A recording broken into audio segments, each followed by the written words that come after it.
Well, boys and girls, as always, I hope that was helpful. And if you have any questions, please bring them into class tomorrow and we'll cover them then. Okay, see you tomorrow. Bye-bye. Let's look at number 5 first. We have 18 is equal to 26 plus v. And before we even begin this problem, let's go back to the basics. In order to solve an equation, what you need to do is you need to figure out what the variable is equal to make this mathematical sentence or equation true. Okay, 18 is equal to 26 plus v. So we need to figure out v is. Now we could do guess and check, but that's not a very good strategy, especially when our equations become more complex. What I think the best strategy is it's to isolate the variable. That means to get the variable all by itself on one side of the equation. And the way we do that is by performing inverse operations. And I think that'll become more self-evident as we work through this. If we want to get v all by itself, we need to first of all say, is it? And it's not. There's 26 is being added to it. Well, how do I undo or unglue what's being added to the variable? Well, you do that with an inverse operation. What is the opposite of adding 26? And a lot of you guys are saying, well, that would be subtracting. And more specifically, it would be subtracting 26. So what I need to do is I need to perform the inverse operation, or the opposite of adding 6, which is subtracting 26. And if I want this equation to be true, we've got to think of an equation as a balance. Whatever I do to one side, I have to do the other. So if I'm taking 26 away from this side, I need to take 26 away from that side as well. And when I do that, they cancel each other out. My v will come down, and now it's all by itself on this side of the equation, and 18 minus 26 is going to be a negative 8. So v is equal to a negative 8. Now the next example that I'm going to use is number 1, and I have x minus 2 is equal to a negative 10.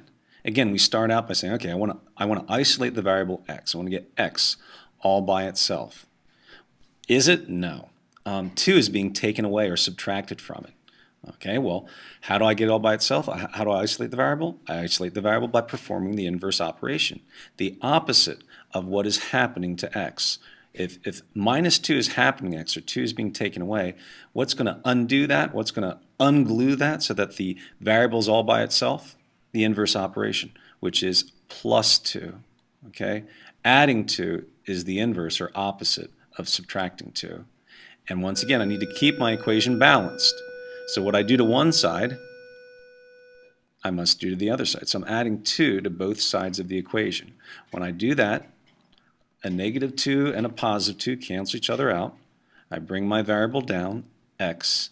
It's isolated. It's all by itself on this side of the equation.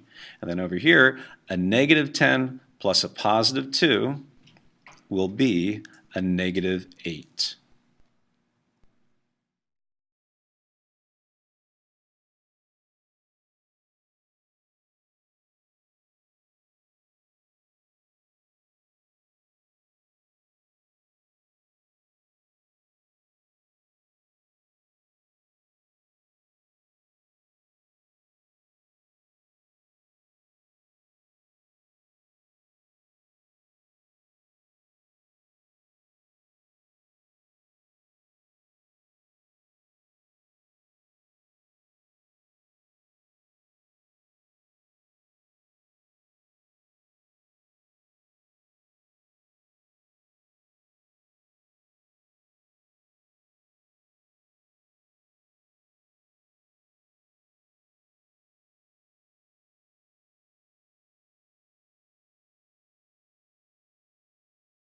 Let's take a look at our next example.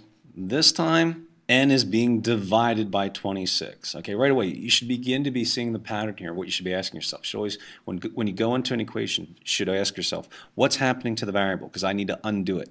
It's being divided by 26. Well, if I want to get it all by itself, I need to undo that. I need to unglue this so that the n is all by itself, and the inverse, or the opposite, of dividing something by 26 is multiplying it by 26.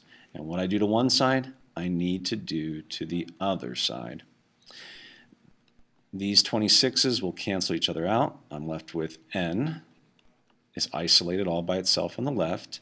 And over here I got to do a little multiplication. I've got to multiply this through, and I'm going to treat the 26 as a fraction. Let's multiply numerator times numerator, denominator times denominator. Some of you might have been a little worried because this looks weird. It's a fraction, but hey, you know how to multiply fractions. We have 12 thirds, 12/13 times 26. So I'm going to take 12 times 26. 2 times 6 is 12, carry the 1. 2 times 2 is 4, plus 1 is 5. Bring down the 0 as a placeholder. 1 times 6 is 6. 1 times 2 is 2. I get 2. And then 5 and 6 is going to be 11. Carry the 1. And I get 312. So I get 312 over 13. Now I can clean this up a little bit. I have an improper fraction here, so I'm going to take 312 and divide that by 13. I know 13 will go into 31 twice. 2 times 13 is going to be 26. I subtract, and I have to regroup. 11 minus 6 is 5. Bring down the 2. And 13, I know, goes into 52 4 times, because 4 times 3 is 12. Put that on the shelf. 4 times 10 is 40. 40 plus 12 is 52. No remainder. So this is 24. So I can say that n is equal to 24.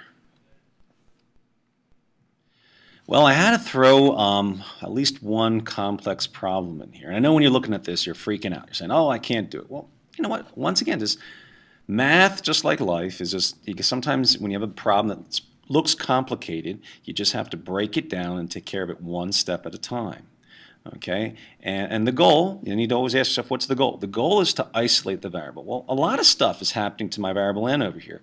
I have a -4 being added to it. I have this whole top expression, this numerator here, being divided by 2. You might ask yourself, well, where do I begin? Well, in this situation here, you got to look at it and say, well, I can't really do anything with this -4. I'd like to get rid of this, but right now I can't.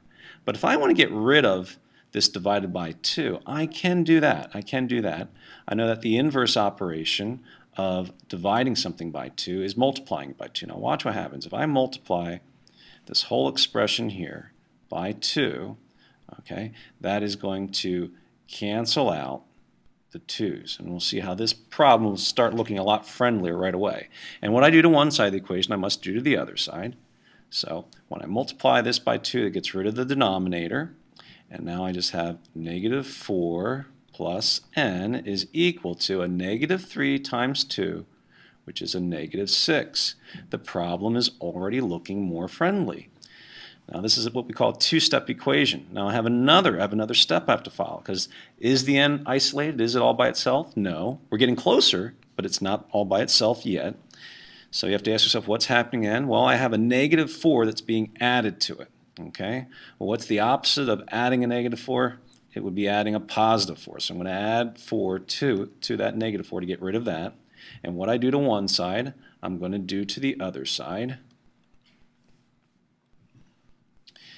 A -4 and a +4, they cancel each other out. I bring down my n. Hey, it's isolated. It's all by itself. And then a -6 plus 4 is going to be a -2.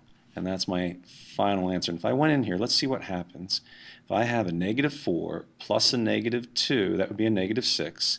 And a -6 divided by 2, sure enough, would be -3 if I go back to my original problem. Nice job. Hello, boys and girls and parents. Let's take a look at tonight's homework. Tonight we'll be looking at solving simple equations. In order to solve an equation, you always want to solve for the variable. How do you solve for the variable? You want to isolate the variable. And how do you isolate the variable and get it all by itself on one? And isolating the variable simply means that. You want to isolate it. You want to have it all by itself on one side of the equation, one side of the equal sign, while all the other mathematical information is on the other side. And the only way you can do that is by performing inverse operations. Let's take a look at a few example problems together.